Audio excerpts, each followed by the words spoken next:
Father, and of the Son, and of the Holy Spirit. Go Amen. Jesus. That's how we end them at my house. You have to do the go Jesus. Yeah. Well, thank you guys. I actually have to confess because I lied to Marissa or Savannah, whoever I texted today. I can't remember. Was it you, Savannah? Did I lie to you? Because I said I was going to talk a lot about love, but then I was trying to put together my PowerPoint and I thought, I want to start with something that is really the key to what all of us are doing, which is happiness. And I've done this for several years with you guys. For those of you that have been with me before, if there's any redundancy, I apologize. But I wanted to ask you first and foremost, what is happiness?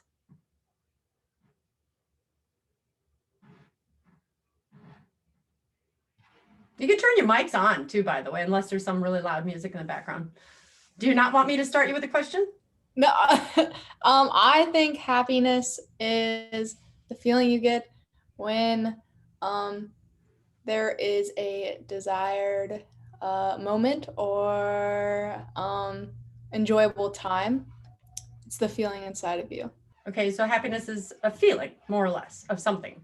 Okay, anybody else have a different definition? I don't know how deep we're going with this, but I would say it's like a temporary feeling of joy, I guess. Okay, temporary, not anything that can be permanent. Well, that's what joy would be. Oh, true. Okay. I agree with Savannah and Thomas. I also think it's like kind of like that's like a quick satisfaction you get from like with like a desire or like I guess accomplishing something. It's like that just. So we can all agree it's something we're going after, right? It's something we seek. And we look at the Constitution, it says we hold these truths to be self-evident, that all men are created equal, they're endowed by their creator with certain unalienable rights. That among these are life, liberty, and the pursuit of happiness. We pursue this thing. And I would say if we stopped right there, it can be problematic because when you pursue something, it sounds as if it's something we have to go after. Hopefully we can grab it. If we can't, we're lucky. If we can't, sucks to be you. So I want to talk today a little bit about happiness and a little bit about love. And then I didn't lie to you, Savannah. I will do a little bit of the gender differences in our brains because I was doing a radio show today and we started talking about love and sex and intimacy and all these things. And the woman I was with has college age students as well. And it's just always our happy topic. But I thought, to the degree that we're seeking, the right relationship, intimate, even if it's with God, right? I'm a priest, I'm a seminarian. I still want happiness. You still have a relationship, albeit you guys you're going after the best one of all, right? So God, love. So if we don't know what happiness is, if we don't know how to go after happiness, we will never attain it. So I want to start first about saying what happiness is, and then I'll show you if I can, screen share properly, because again, I've screen shared a ton of times, but never with a PowerPoint, hopefully in PowerPoint mode. But happiness has been studied for millennia. Actually, Aristotle said that happiness is the greatest good. So ever since going back to Aristotle's time, researchers have found that there's two types of happiness, and I'll use my scientific words. You've got hedonic happiness and eudaimonic happiness. You know the word hedonic, that's where we get hedonism from. So hedonic happiness is I'm going to do my screen share. Say your prayers for me here. Okay. I like seeing your faces. I don't think I'll be able to see them when I screen share. Oh, there we go. If I put this in PowerPoint mode, will I still be able to see you? Hold on, guys, just trying to get it to PowerPoint mode, but I don't know if I'll be able to. So let me just leave it this way. Does this look too tacky or is it okay? It's good. Good that way? All right.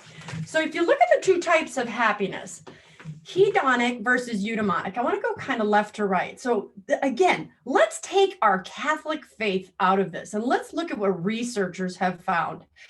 So hedonic happiness is what we've always been pursuing. We want to be happy. And it is the formula for hedonic pain is basically, the least amount of pain you have in your life and the greatest amount of pleasure equals happiness. It's a mathematical thing. I've got a beautiful wife, I got a nice car, I got a great income, my health is pretty good. I'm happy, right? So If any one of those things were to go like, oh no, my child's sick. Oh no, I had a heart attack. Oh no, I have no money. I can't be happy. It's impossible. If we were to presume that hedonic happiness were the greatest happiness there is, everyone in Hollywood would be the happiest people there are because they have everything it takes to attain hedonic happiness. The least amount of pain, greatest amount of pleasure. It is also considered short-term and fleeting. So I go after this happiness, but it's gone. Got to go get it again. It is considered the good life, as I just alluded to, Hollywood. And hedonic happiness is based on extrinsic reward. Again, these are things coming to me from the outside that, here's the key, I have no control over. But here's the ending. As the pleasure decreases, the more of it you have and the more of it you need. So let's go with the example of a cookie. I have this cookie. It's the greatest cookie I have ever tasted. Oh my gosh, I am so happy. So I want to be happy like this again tomorrow. So I'm going to have another cookie. I'm like, oh yeah, this is fantastic. Does that cookie make me as happy tomorrow as it made me today? No, just a little bit less happy, right? So the next day I'd need maybe 2 cookies. And then the day after I need maybe 3. And what happens is I need more and more cookies to get me to that level of happiness I had on that first day.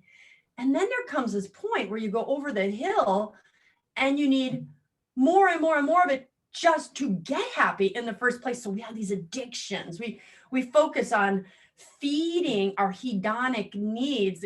Some of us do it with exercise. If I could just get to the right size body, and some of us do it with food, as I just alluded to, or alcoholism or pornography or any of drugs, alcohol, the things that we focus on that cause any kind of addiction in this world.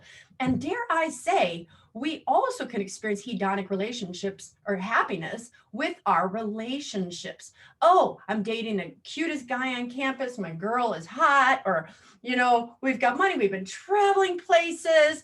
Things are good. My mom loves him. He loves my parents, things like that.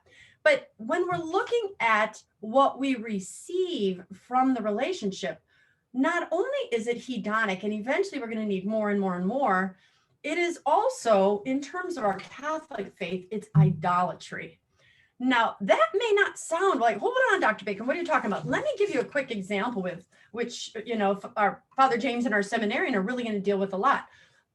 Savannah and let's see, Marissa, you guys have known me for a while. You guys know that I hold standers meetings. Standers are those people who are standing for reconciliation in their marriage while their spouse is cheating on them, has divorced them, has a child with the other person, or is remarried, and they say, I'm standing on my vows till death do us part. So standing, we always say, is the hardest thing we can do next to the death of a child, because you're faced with daily rejection. And one day, if I do a seminar for you guys just on that, I can talk about how much that is like Jesus, who here he is on the cross, we're rejecting him. I don't care about you. I don't want your love. So teaching us how to be, lovers, true lovers, unconditional love. But if we look at hedonic happiness and we look at the standards that I'm giving you an example of, one of the things that we always recognize is that we've actually made our marriages our idols. And we're going, wow, how? I mean, I'm doing the godly thing. We're married. I'm seeking to do what God wants. I'm trying to have this godly relationship. We go to church together. Isn't this what God wants? But not when my standards, and all of you maybe, are focusing so much on our relationships. You guys, I don't think any of you is married, right? So dating relationships, I'm focused so much on this. And I even want a good godly Catholic relationship, that when that person breaks up with me, when that person leaves, when that person doesn't do something good, we sometimes are consumed by that, or we're focusing. So I want to just touch real quickly on, that's how we can look at hedonism to a degree, right? My applications aren't going to be perfect, but I think you'll be able to follow. So I'd like to go to the eudaimonic happiness. Eudaimonic, the words eudai and monia come together. They're Greek for good spirit or well-being. Remember, this has been studied secularly. This has been researched. Aristotle talked about this 450 BC. Eudaimonic is considered long-term human flourishing. And to Aristotle, it was the highest human good. Now, the last two bullets you see there are so important because eudaimonic happiness is based on intrinsic reward.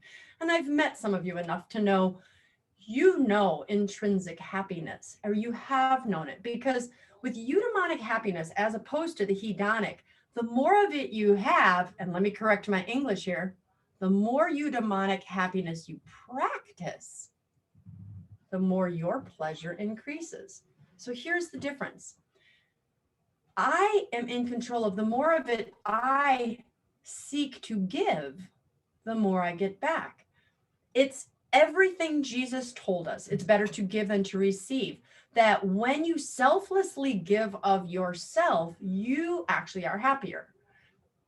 Okay, that's cool, Dr. Bacon. We heard that religion class, right? But I want to ask you guys, how many of you has ever donated your time or your treasures to a soup kitchen, a homeless shelter? You've given money to the guy on the street. How many of you has ever gone to Starbucks or McDonald's or Web Center and someone didn't have enough money and you paid the money, or you secretly just bought someone's meal and then they came up and it was paid for? How many of you have ever done anything like that? All of you, right? How did you feel? Right? You're nodding, because that's what you guys talked about. Happiness originally was about feelings. So when we go after the physical feelings, the things that are extrinsic, we felt good, but we had to keep going after it. When we do for others, when we put their needs before ours, we truly get. And that's where happiness comes from. So when I teach this in my secular classes, I'm always like, yeah, yep, God, you are so God, because only God can have us do something scientifically that always lines up with the Bible. So I'm like, go Jesus, right? So we teach us how to be happy in your relationships. This is your relationships with everyone, with God, with your siblings, with your parents, and with this person you're going to be with for the rest of your life. So what are you seeking? If you're seeking your own happiness, we're more in line with the hedonic practices, and thus I want to be happy. Or if you're eudaimonic, how can I really make that other person happy? And if you seek their good, it comes back to you. Is it always that easy though? How many of you have tried to like please the other person and it doesn't really make you happy? It doesn't come back to you. Anyone? Any examples?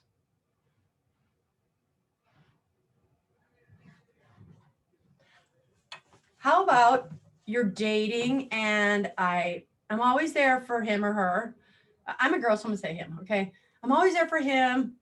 And I was there. I helped him when he needed homework. I studied with him. I ran to the store when he needed something during an exam, whatever.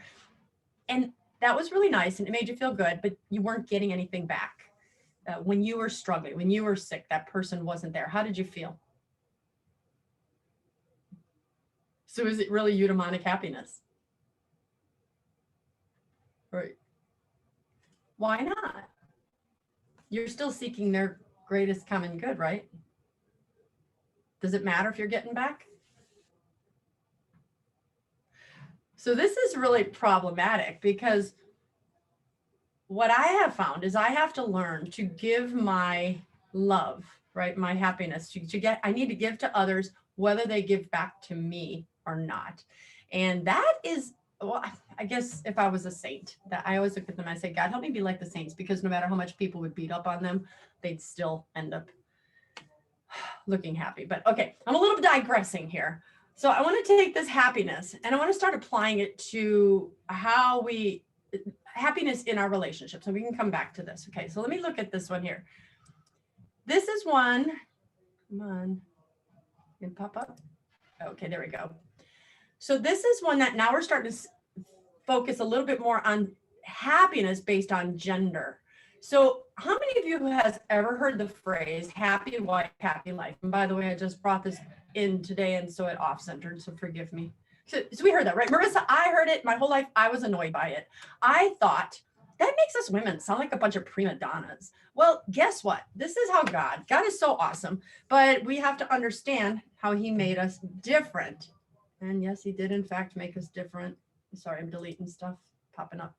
Regardless of what society says to us. So all of you who know me, well, maybe don't, I wrote a book called The Super Couple, A Formula for Extreme Happiness in Marriage. And I went into the homes of over 50 extremely happily married couples to find out, what is there a formula, or did they just get lucky and meet their soulmate? And it took me maybe 5 couples to go, holy cow, there is a formula. So, Father James, and I forgot the other seminarian. What's your name? You got to unmute. Alex. Is it just, you go by Alex? You don't go by Father yet, right? Right. Brother Alex? Just Alex. No, you're usually just Alex. He's Okay. the very Mr. Alex. He's a very what? Very Mr. Alex. Very Mr. Alex. Okay. We can do that, Mr. Alex. I'm going to stick with Mr. Alex. But Okay. you two are working with the couples, that's part of your career. And so, or your vocation, I should say. So what you guys, I want you to understand is that God created the cycle for a very, very intimate and beautifully orchestrated way. Because as I did my research, I realized this is not only God's law, this is scientific. And so he's just amazing. So let me explain to you how this works. And I probably should do this at the end, but I didn't know how much time I had. So I wanted to get this out first, and then I'll show you some of the differences in our brains. But God made, you know what? I do want to show you a difference. Well, let me do it this way first before I switch slides. Okay, so I'm going to get to a future slide so we've got our brain. Go with me here. We've got the left hemisphere, the right hemisphere, and then this corpus callosum in the middle. And the corpus callosum is what I call the system that sends messages from the left brain to the right brain. And so when you feel something or do something, they all connect. Well, the male brain and the female brain were for a time exactly the same when they were in their mother's womb. But the male baby, while still in the womb, got a shot of testosterone that singed the pathways in his corpus callosum so that his left hemisphere didn't speak to his right hemisphere like a female's does. So if you look at women and you can start talking to Marissa, hey, Marissa, how are things going at school? Oh, things are great. How's your mom? Oh, my mom's doing great. Yeah, she just had her birthday. I'm like, oh, really? When is her birthday's in March? So is my birthday's in March too. It's like, oh, you know what? March is such a pretty time of the year. It's spring and the flowers are coming. Oh, you know what? I went to the store and I saw that they have a sale on flowers. What's your favorite flower? Mine is, and we're going on and on. And eventually we go from, hi, Marissa, to your mom, to flowers, and then we end up talking about something that happened over in Uganda back in 1978, right? And then we'll leave this conversation going, it was fantastic. Bye, see ya. And for us, it was a great relationship situation. It was building. We finished, to a degree, our conversation. Now, a male would be listening to that going, what did you just talk about? Weren't you just, because you're, right, you talked with, so here's what happens when we talk to our guys, right, honey, can we sit down and talk about the bills? Sure, baby, let's talk about the bills. Well, I was a little bit stressed out when I was doing the bills, and I noticed that there was an overdrawn payment on March or last week, and you said that we were going to be, you said you're doing okay there. Are we doing okay? Because, that really stressed me out. When I get stressed out, it's the same kind of conversation. When I get stressed out, I have to call my girlfriend, Becky, because she's the one that always talks me through. And Becky, oh my God, Becky and her husband they're going to Cancun next week. And, oh, don't forget, we got to buy tickets to Cancun. But do you know that JetBlue is discounting their tickets? And so you're going all over and you're taking this. And the guy is going, are we still talking about the finances here? Because I'm cool, right? So the guy starts with the worry, and then he follows her to maybe the next place, but then she's going here and here and here, and the guy's like, what the heck are you talking about? I have no idea where you are. All of us have experienced that. And yeah, I see some smiles there, because men are more compartmentalized. Men are if you talk about the finances, I will stay in the financial box. Pam Farrell and her husband, I forgot his first name, Farrell, wrote a book called Men Are Like Waffles, Women Are Like Spaghetti. And so the men are the waffles, you go into that category, you stay in that category, you're talking about the finances, you stay in the finances, and you don't let any of the sides touch any of the other boxes, right? Just finances. And then when we're done with finances, we can put that box in, then we can talk about something else. And it takes a male an average of 20 minutes or so, just kind of flip out to the next box. I got that, got to go out. But since the women don't have any such ways of doing so, she's all over the place. And that's a real gift from God. There's sarcasm in that, by the way, because God is saying you men have to follow the women. Well, all my jokes aside, I want you to help you understand what I'm talking about in terms of happiness. So women just want to feel loved. I want you to follow me. I want you to make me happy. Oxytocin is my happy hormone. You're listening to me. Even if you aren't fully following me, you're letting me know that I'm loved, so on and so forth. So when you do that, it builds my oxytocin. And oxytocin is for a female, her happy hormone. She just is like, it's called the cuddle hormone for a reason. It makes me want to be intimate with you, emotionally intimate, and sometimes physically intimate. But for a man, his happy hormone is not oxytocin. His happy hormone is testosterone. Now, if I have time to go through some of these other slides, I will, to talk about the various hormones and the differences between love and happiness for men and women. But I just want to start with this one here. So going into our Catholic faith, the differences between the male and the female brain and happiness ties together in such a beautiful way as this. God said, men, I'm going to make you the head of the household. In 2021, if you said that, you're going to be censored. I've had some videos censored already. I know so many people are getting shut down on the secular YouTube and various places for speaking truth, because you can't say anything that sounds like it could be sexist, but it is true. So God made men the head of the household. And most of the women here still listening, even though you're good Catholic girls, you're probably like, okay, yeah, that's kind of hard pill to swallow. Well, I tell women, if you knew that every single decision that your boyfriend / husband, dad, brother, whatever, if you knew that every decision they made, from where you're going out to eat, to where you're going to move, to, what jobs you guys take, if every single decision he made was based on making you happy, how many of you women would have a hard time following that man, letting him lead you? Be honest. Would you have a hard time? Would you enjoy being around that man who just wanted to do everything to make you happy? I don't see any microphones coming on, so you guys are like, I'm not putting my foot in my mouth on that one. Fair enough, right? So guys, same thing. You want to take control, but you're in a society here where we have emasculated men. We have this really, it's a demon of feminism coming and saying women can do anything men can do. And we've totally disordered this. And thus happiness has eluded so many couples, so many individuals. And so when I look at this cycle that God created, and this is a scientifically backed, I realized God was so awesome in saying, I'm going to make men of the household, but I'm going to give you a blessing if you do it right. But it's kind of like, he's not cursing us, but if you don't do this right, you're not going to find the happiness you're seeking. So what happens if you look at this? Let's start at the man seeks to please his wife, right there on the top at about 10 o'clock. So a man seeks to please his wife. And when I say husband and wife, you guys know that I mean girlfriend, boyfriend too. It's just easier to say husband, wife. So go with this, okay? So when he seeks to please his wife, she's happy. So, she wanted the French doors installed. He installed the doors, and that was, makes her happy.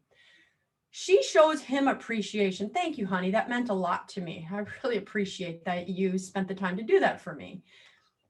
If he knows that, if he has no doubt that he is the source of her happiness, his testosterone increases. Thanks, honey. You made me feel good. Now you're thinking, okay, so what is that? Well, just like oxytocin, the cuddle hormone, is a female's happy hormone, testosterone is a male's happy hormone. we have lots of hormones, but if I had to pick, if we as scientists, social scientists had to pick the happy one, the one, testosterone is the one that men like most. It gives you energy. It gives you clarity of thinking. It gives you strength. So when a woman shows her appreciation, and I feel that I'm the source of your happiness, my testosterone goes up. So when your testosterone goes up, your energy increases. When your energy increases, you have more energy to do something off of her honey-do list, as we say in the married world, or just to please her again. And when you please her, she's happy, she shows appreciation. So this is a beautiful, beautiful cycle that women, I want to say to you, first thing, you have such a small part, but it has huge benefits. Sorry, that's the dog, if you can hear him.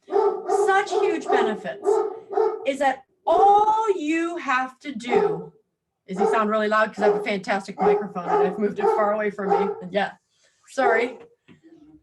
All you women have to do is show appreciation. Thank you. That really meant a lot to me. In research done on happiness for men and women based on love and respect, men 90 or more percent of the time said they'd rather be appreciated, i.e. respected, than loved. They want both. And the same percentage of women said they'd rather be loved than respected. If I had to pick, we all want love and we all want respect. Well, you're asking me why I bring that up, because appreciation is a form of respect. And it's saying, I really appreciate what you did for me. So that floats a man's sails going, thank you. Why? I'll get to that in a moment, why the male's brain is different. You men are wired to provide and protect. Structural differences, hormonal differences. And you feel your best when I was able to provide something, emotional support, physical support, moving the patio out for my girl, whatever she needed. She was having a hard time with an exam, and I sat with her just so she didn't feel stressed out. And if all she says is, that meant a lot to me, ladies, you have won. You've won your man's heart to a degree, going, wow, she really makes me feel appreciated. So men, any questions on that?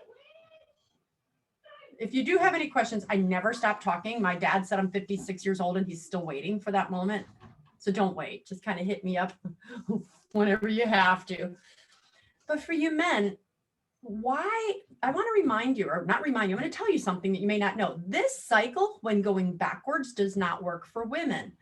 God specially gifted you and said, women, I want you to make your husbands happy. Men, I want you to make your wives happy, because we talked about eudaimonic happiness. We are happiest when we are serving one another. But God made women wired to serve, to love. Oxytocin is our happy hormone. Oxytocin is the cuddle hormone. We build oxytocin when we tend and befriend. These are some phrases we use in the world, the science world, to help you remember. So a woman is naturally tending on her husband or her boyfriend. It's easy for us to go, oh, it's his birthday, I'll run and get him a cake, or I'll do this, or I'll do that. So when I serve my husband, when you guys serve your boyfriend, your oxytocin doesn't go up. And it's kind of like, okay, what benefit do I get? But God is saying the opposite, going, but men, you're not wired to serve. You're wired to provide and protect and conquer. And when men typically, oh, I win pretty lady, I have ring on finger, I am good man, goodbye, honey. And then let's go out hunting, right? So, beat my chest. So he goes out hunting, and the same things that won her affections were, oh, she loves me, she's happy, she loves me, I win her. And she's thinking the same thing. He's always there for me. As soon as he wins you, and he's a check the box because he's got this waffle and she's got spaghetti. Well, winning the pretty girl is one of the boxes. When we check it, the man typically checks out of that box and goes into another box. What are the boxes you guys go into? I just mentioned it. You go into the job box because I'm going to provide for her. You might go into the sports box because it's fun and you guys used to play a lot when you were dating. You might go into the financial box, kind of similar to the work box. But when you go to those boxes, many men presume she knows I'm doing this for her. But in the act of doing this for her, and you're focused on those boxes and you take your focus off of her, kind of unbalancing the system from that which got you guys going. And that's when we women start nagging and complaining, which, ladies, I'm going to get to tell you why that is just so detrimental. We can't do that. But guys, so what God is saying is if you surrender your needs, you would rather sit and watch the game. You would rather go for a jog.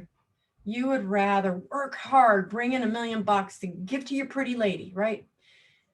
But if God says, but if you focus on what she wants you to do and you make her happy, you're going against your physical.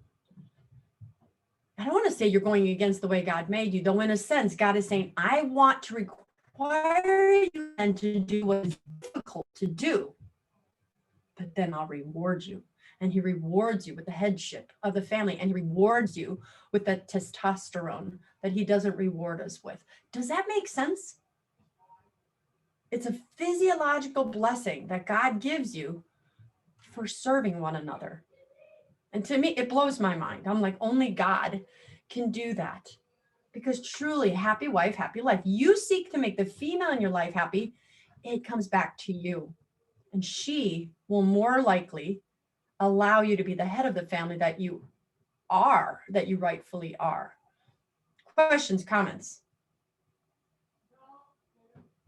Okay. That's why I'd really rather do this face to face and annoy you that way than doing it Zoom. But we're working with this, right?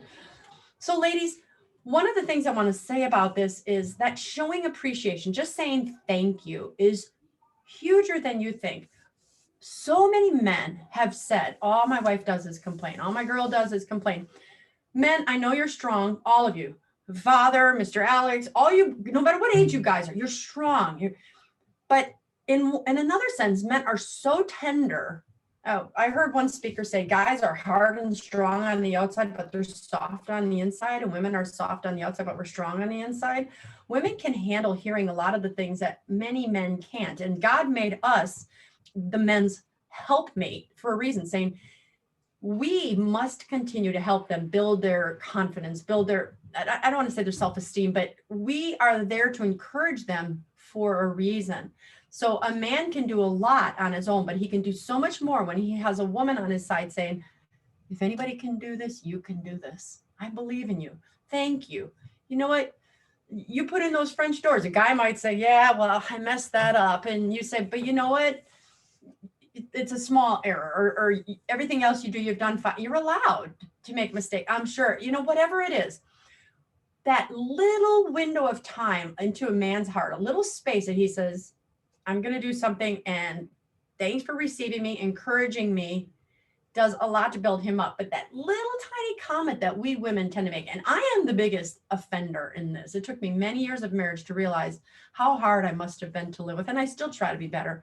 And that, saying thanks for putting the doors up, but I asked you to do it 6 months ago, washes every compliment you just gave him.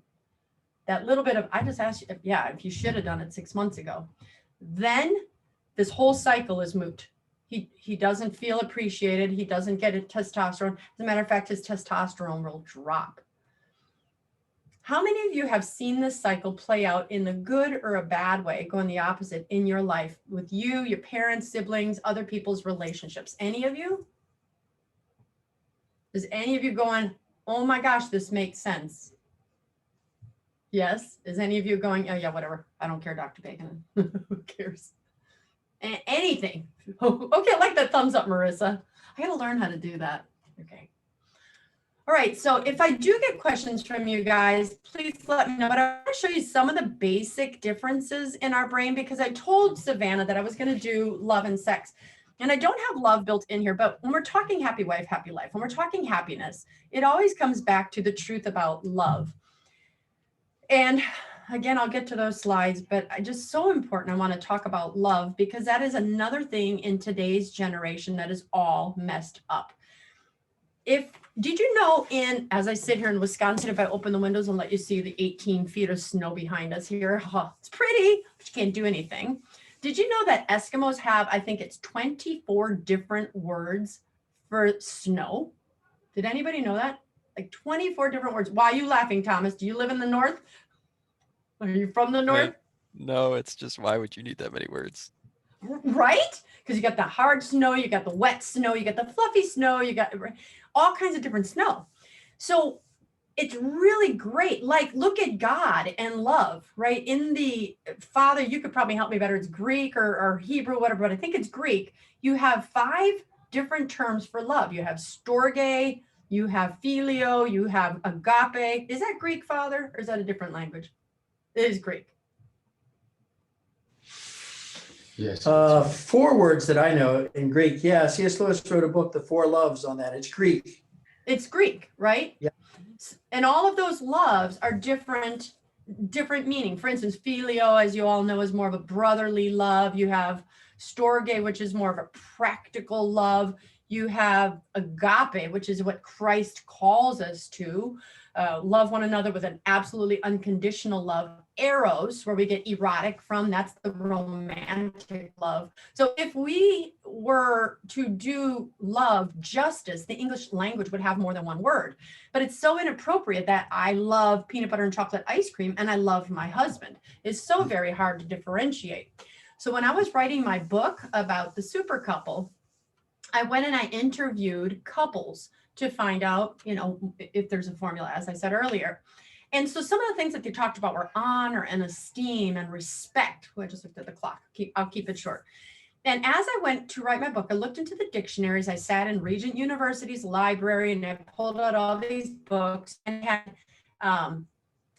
respect the noun, respect the verb, honor the noun, honor the verb, esteem the noun, esteem the verb. One is an object, one is an action. How do I esteem? How do I respect? How do I honor? And when I got to the word love, and I'm in the library in the year 2005, I looked in the dictionary, the most recent dictionary, and love was listed as only a noun. And it was listed as a more sexual type of thing. I'm like, what? This doesn't make sense. So I went, as I was sitting in the library, and I pulled up every dictionary that was in the library. I had a stack of dictionaries. And I went back to the oldest English dictionary that was 1700 and something. I think it was written by Johnson. I'm trying to remember, it's been a while since I wrote the book. And when I look at the definition of love, I saw how originally it was closely tied to our biblical understanding of love. Is love a feeling or is love an action? And we know Christ wouldn't command us to have a feeling. Christine, go have a feeling for Marissa. He wouldn't. So God gave us instructions what to do. If Christine, you want to be madly in love with Danny, if you want a happy marriage, be patient. Because every time you love, you're patient. Or every time you're patient, you're loving him. Every time you're kind, you're loving him. Every time you keep a record of a wrong, you are not loving him. Every time you're impatient, you've stopped loving. Every time you say an unkind word, think an unkind word, you stopped loving. So God challenges us to love. So I went back to this original dictionary and it had both a noun and a verb, but it had the verb first, which dictionaries put which one, the most important one first. And as I went through time, as I went through the 1800s, 1900s, 1920s, 1950s, I saw how the definition changed depending on what was going on in society. It would come out and it started becoming much more and feeling based. And then the 1950s, when the war came, it started going back to God. And then it started going into the 1960s, was much more sexual. And it said love is as an old man has feelings for a young girl. And I'm like, that's not love, that's lust. So if you pull up Wikipedia or any dictionary today, you will find that they're all screwed up on what the concept of love is. And that's why I wanted to kind of tie all this together tonight if I could. I know I've been a little bit all over the place, but I want you to be happy, but I want you to be happy knowing what is God's definition of happiness? What is God's definition of love? So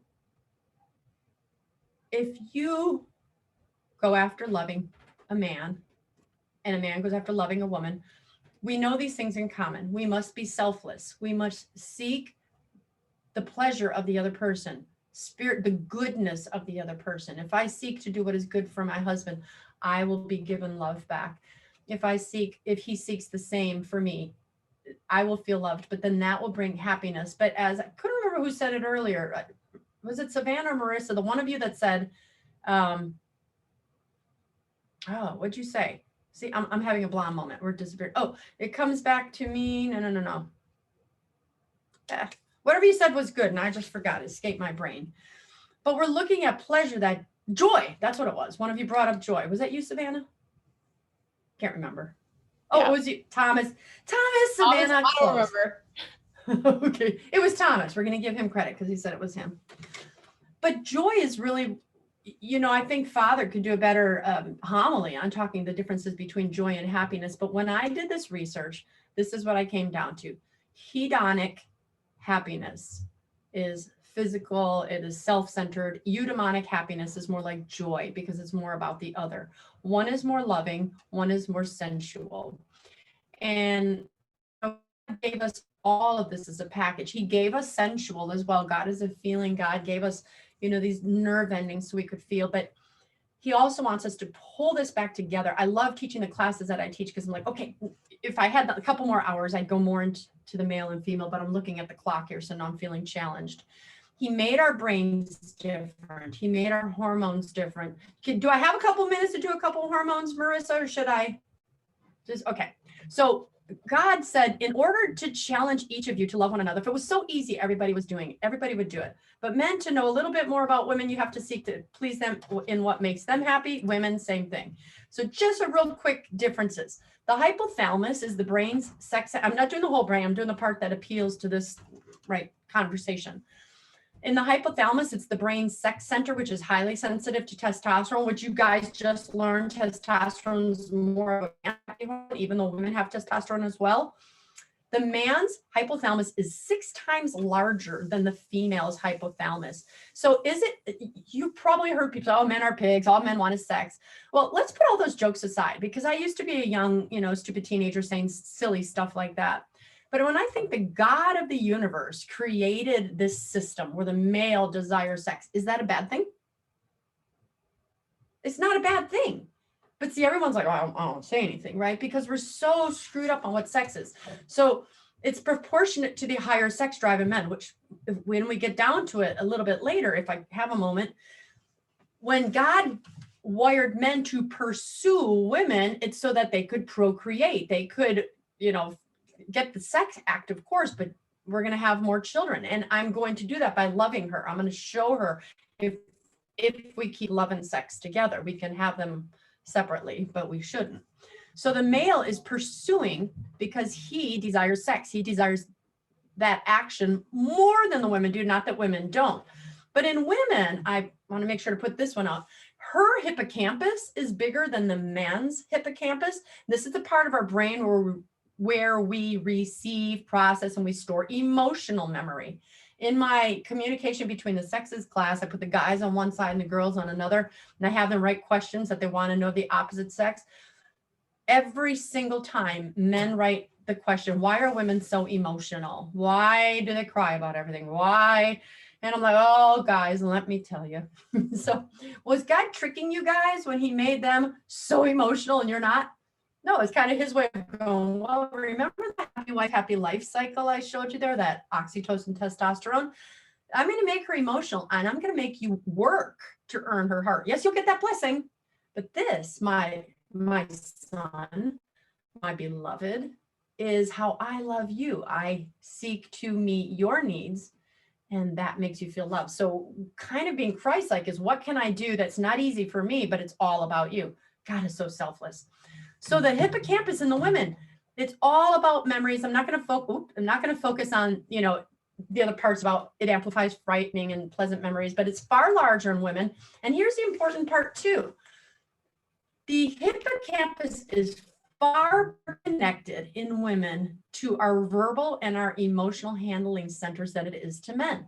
So a woman, if I say, tell me about something you did today, Savannah, and you're like, oh, I did such and such in life. How'd you feel? Oh man, I felt amazing. It was awesome.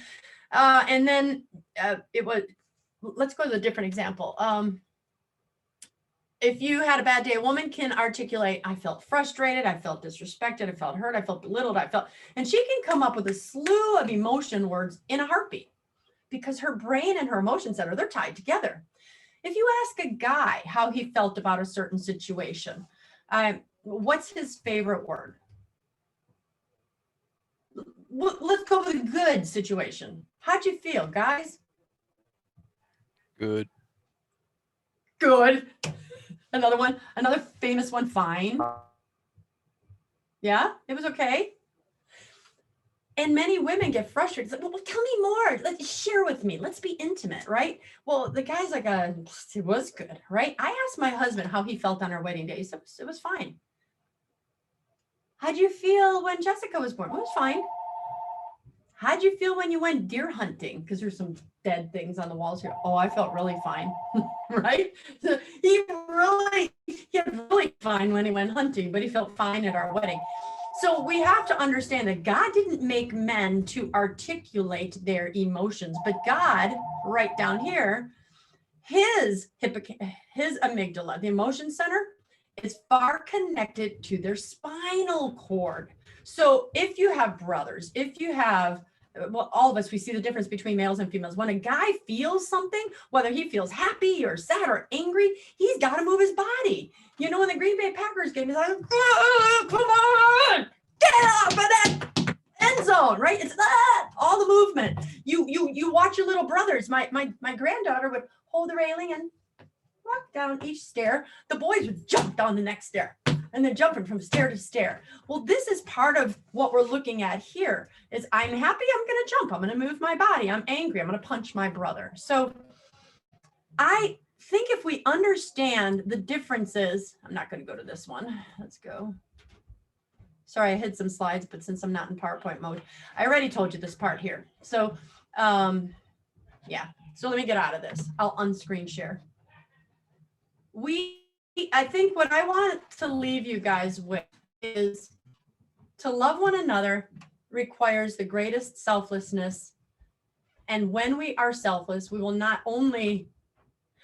experience true happiness because I've put your needs before, I'm gonna go here. I like that. I put your needs before my needs and I am acting more godly in that sense. You guys are gonna have the best dating relationships when you seek to meet the needs of the other. And hopefully you got just a little bit of a large class that I teach on, oh, we're not the same. So name one way, let me try this. Name one way, one thing you're going to do differently in any of your relationships as a result of something you learned tonight. You can all turn on your mics.